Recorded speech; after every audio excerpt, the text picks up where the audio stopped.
जय हिंद दोस्तों। आज फिर मौजूद हूँ आप सभी के दरमियान कुछ ख़ास मुद्दों को लेकर।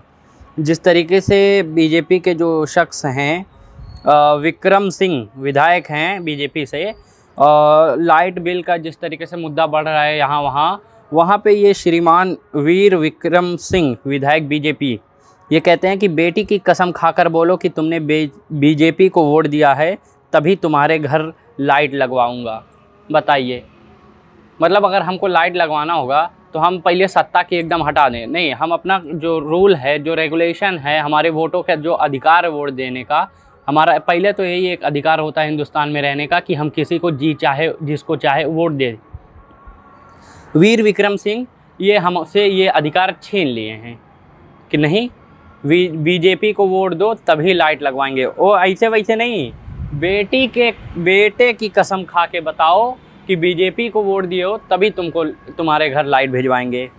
नहीं भाई, ऐसे तो दिक्कत है। ये तो बड़ी दिक्कत की बात है कि बेटे की कसम खा के बताओ या बेटी की कसम खा के बताओ कि तुम बीजेपी को वोट दिए हो तो लाइट भिजवाएंगे। उधर भी दिक्कत, इधर भी दिक्कत। नहीं, बहुत गलत फंसाएं और बहुत गलत जुमला भी इनका।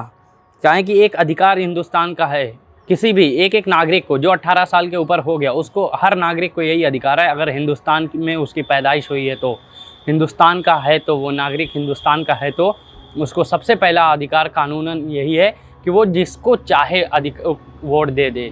कहीं भी बोल सकता है, कुछ भी बोल सकता है, किसी के ख़िलाफ़ बोल सकता है, ये सबसे पहला अधिकार होता है।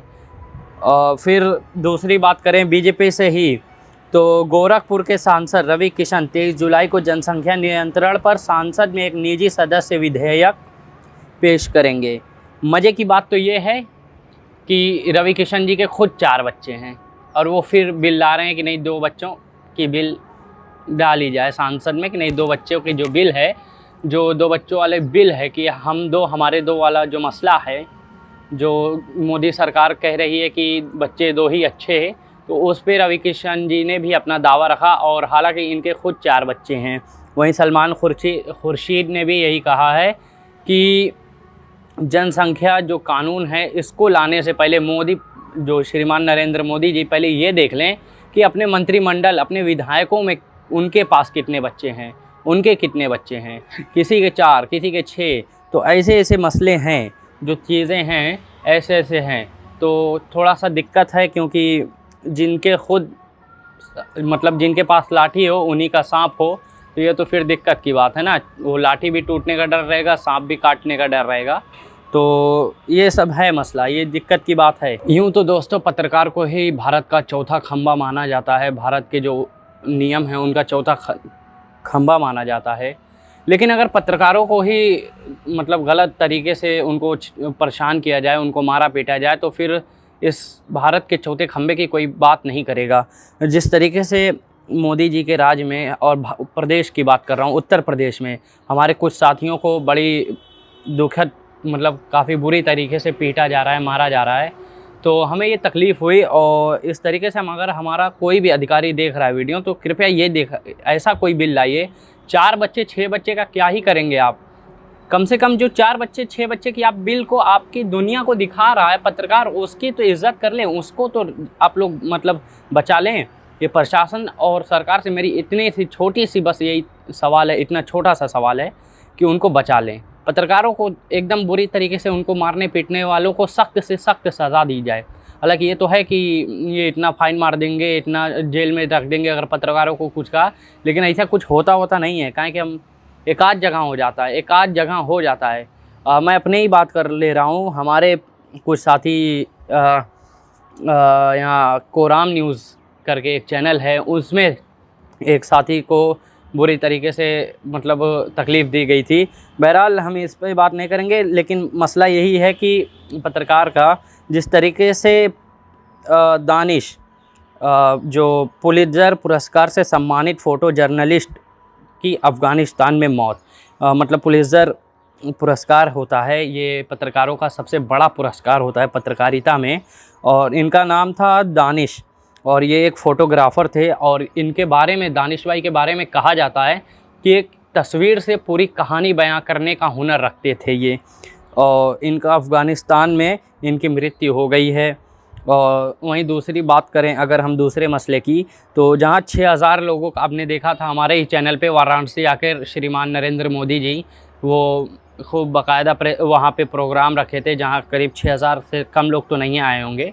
तो जहाँ 6000 लोग आ रहे हैं वहाँ 40-50 बच्चों का स्कूल खोलने में क्या दिक्कत है। ख़ुद मैं पर्सनली अभी एक स्टूडेंट हूँ, मेरी पढ़ाई पूरी नुकसान जा रही है। वो तो हालांकि मेरे काम है, काम का चलते मैं थोड़ा सा व्यस्त हो जाता हूँ, लेकिन अगर काम नहीं रहा तो जो हमने पढ़ा है वो भी भूल जाएंगे। क्योंकि मैं एक स्टूडेंट हूँ, एज अ स्टूडेंट मेरा ये एक्सपीरियंस है कि मैं अगर नहीं पढ़ रहा हूँ तो क्या हो रहा है, पूरा साल ख़राब जा रहा है। और मेरे पूरी पढ़ाई मतलब पूरे साल तो पढ़ाई ना, कहें कि टीचर बड़ी मुश्किल से ये कह पाते थे कि बाबू पढ़ लो पढ़ लो पढ़ लो, वो कहते थे और हम बड़ी मुश्किल से पढ़ लेते थे। काठो टीचर ज़िंदगी भर कह रहे, पूरा क्लास साल भर कहते थे, तब थोड़ा सा आखिरी में पढ़ के थोड़ा सा नंबर वगैरह आ जाते थे। लेकिन ना यहाँ टीचर है कहने वाले, ना कोई माँ बाप हैं पढ़ने से ज़्यादा, वो अपने बच्चों को देखते हैं कि क्या उनको कोई दिक्कत है, कोई दिक्कत नहीं है, लेकिन पढ़ाई की तो बात ही नहीं करेंगे। तो इस तरीके का एक्सपीरियंस मैं अपना शेयर कर रहा हूँ कि पहले अगर जो कुछ खुलना चाहिए वो है स्कूल। कि अगर 6000 का मजमा जुड़ सकता है तो 400-500 बच्चों का स्कूल तो आराम से खुल सकता है। ये मेरा पर्सनल एक्सपीरियंस है।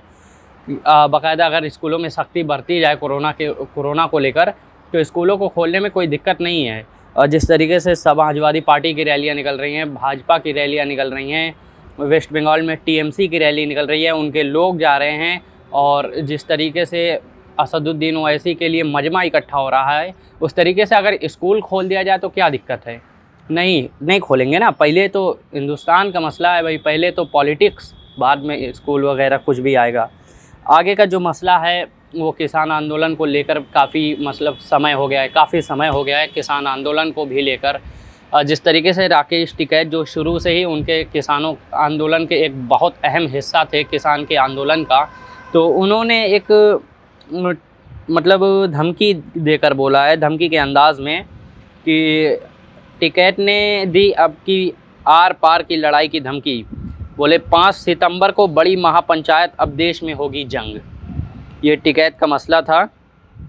और मेरा पर्सनल भी यही बात है, क्योंकि टिकैत जो राकेश टिकैत जी हैं, ये बराबर कानून मतलब किसान कानून को लेकर उनका वो मतलब एकदम अपोजिट खड़े हुए हैं कि नहीं, किसान का जो कानून है उसको वापस लिया जाए, उस पर बातचीत की जाए, जो कि सरकार तैयार नहीं है। ना किसान खुश हैं, ना स्टूडेंट खुश हैं, और ना ही बच्चे, ना ही आवाम। तो मैं समझ नहीं पा रहा हूँ ये सरकार कह क्या रही है। या तो हम किसी दूसरे देश से यहाँ पे बसे हैं, या दूसरे वो प्लेनेट से, दूसरे ग्रह से, या तो सरकार। कहें कि अगर हम इसी ग्रह के होते, हम इसी देश के होते, तो वो हमारी बात समझती, हम उनकी बात समझते। अब वो क्या कहना चाह रही हैं कि हम नहीं समझ पा रहे, या हम क्या कहना चाह रहे हैं वो नहीं समझ पा रही हैं। सरकारों को थोड़ा सा ये बात को देखना चाहिए कि जहाँ उनका ही विधायक, उनके ही सत्ता का मसला, जैसे विधायक बीजेपी के विधायक जो कहे हैं कि लाइट का मसला लेकर, कि बेटे की कसम खा के कहो कि लाइट, मतलब बेटे की कसम खा के कहो कि बीजेपी को वोट दियो तो लाइट देंगे, ये क्या है। बहरहाल इन चीज़ों का थोड़ा सा मसला है जो हम इसी जगह इसी बात पे रोज़ डिस्कस करेंगे। ऐसी सारे रोज़ किसी न किसी टॉपिक को लेकर रोज़ डिस्कस करेंगे। और जिस तरीके से उत्तर प्रदेश का आज़मगढ़ का जो मसला है चुनावी मुद्दे को लेकर, जिस तरीके से उत्तर प्रदेश की सरजमी जो है एकदम गर्म हुई पड़ी है, उसी तरीके से ये आज़मगढ़ को अखिलेशगढ़ कहा जाता है। आज़मगढ़ को क्योंकि अखिलेश का बेल्ट ये कहा जाता है। अखिलेश यादव यहाँ से अक्सर जीते ही हैं, तो अक्सर क्या जीते ही हैं, तो इसलिए आज़मगढ़ को उनका बेल्ट कहा जाता है, आज़मगढ़ को अखिलेशगढ़ कहा जाता है। तो इस आज़मगढ़ के मसले को हर एक चुनावी बातों को लेकर, आज़मगढ़ की मतलब छोटी सी छोटी बातों को लेकर, ख़बरों को लेकर, उनके जुड़े मुद्दों को लेकर, फिर इसी जगह बात होगी। एक एक मुद्दे को लेकर, उत्तर प्रदेश के एक एक मुद्दे को लेकर यहीं बात होगी, इसी जगह बात होगी, इसी चैनल पे बात होगी।